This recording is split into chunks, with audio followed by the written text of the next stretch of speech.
Assalamualaikum warahmatullahi wabarakatuh. Kami dari kelompok 10 yang beranggotakan 1. Pramita Intan Pratiwi dengan NIM 205231148, 2.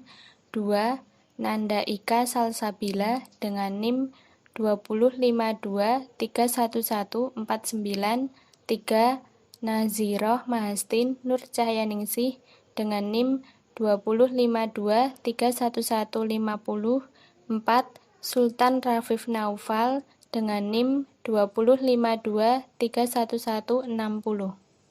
Di sini kami akan menjelaskan tentang jam'u, naskuh, dan tarjih sebagai sumber hukum.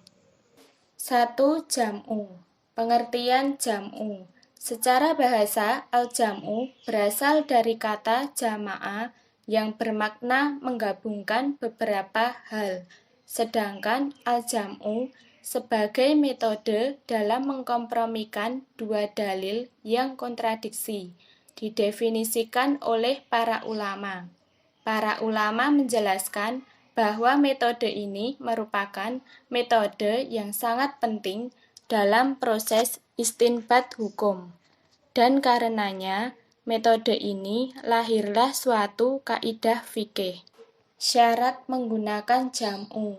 Menurut para ulama, ada 4 syarat menggunakan jam'u. 1.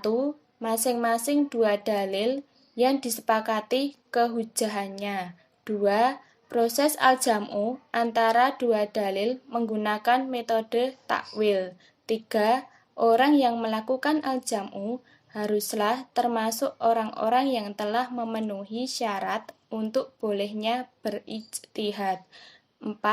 Implikasi hukum yang dihasilkan dari proses al-jam'u tidak bertentangan dengan hukum-hukum yang telah dihasilkan oleh ijma'. Macam-macam metode al-jam'u. Metode al-jam'u dalam mengkompromikan antara dalil yang kontradiktif dengan melakukan upaya agar setiap dalil dapat diamalkan, dapat dibedakan dalam beberapa metode, yaitu 1. Takwil, 2. Perbedaan konteks, 3. Mengamalkan dalil tambahan, 4. Memilih antara dua dalil tersebut atau takyir. Yang kedua, naskuh atau nasak. Pengertian naskuh atau nasak.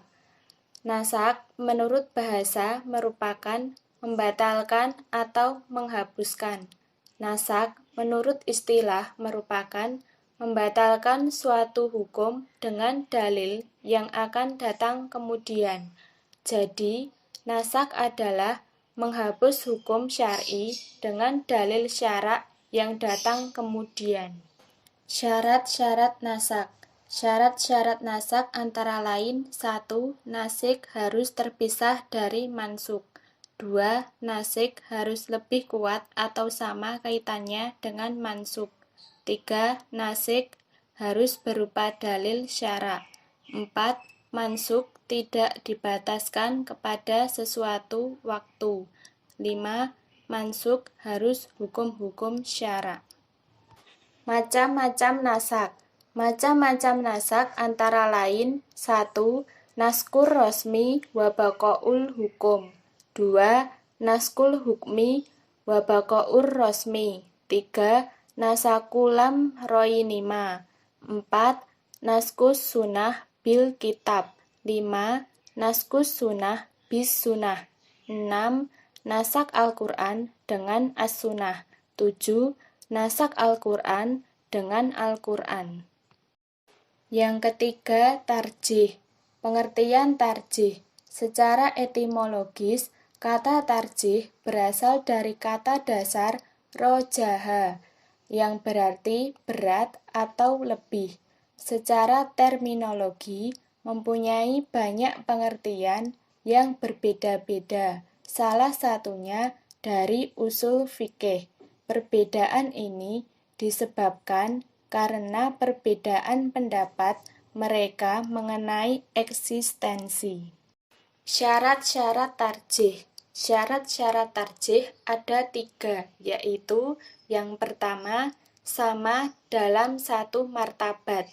Tidak ada pertentangan antara Al-Quran dan hadis. Yang kedua, sama dalam kekuatannya.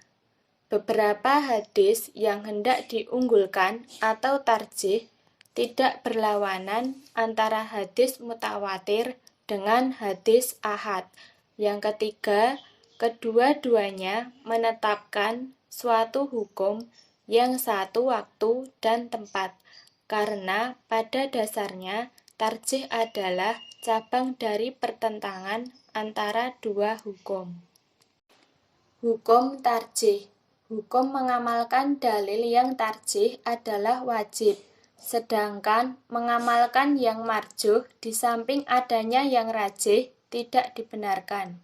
Dalil yang menunjukkan wajibnya beramal dengan yang rajah itu adalah apa yang dinukilkan dan diketahui dari ijma' sahabat dan ulama salaf dalam kasus berbeda, yang mewajibkan mendahulukan dalil rajah dari dua dalil yang zoni.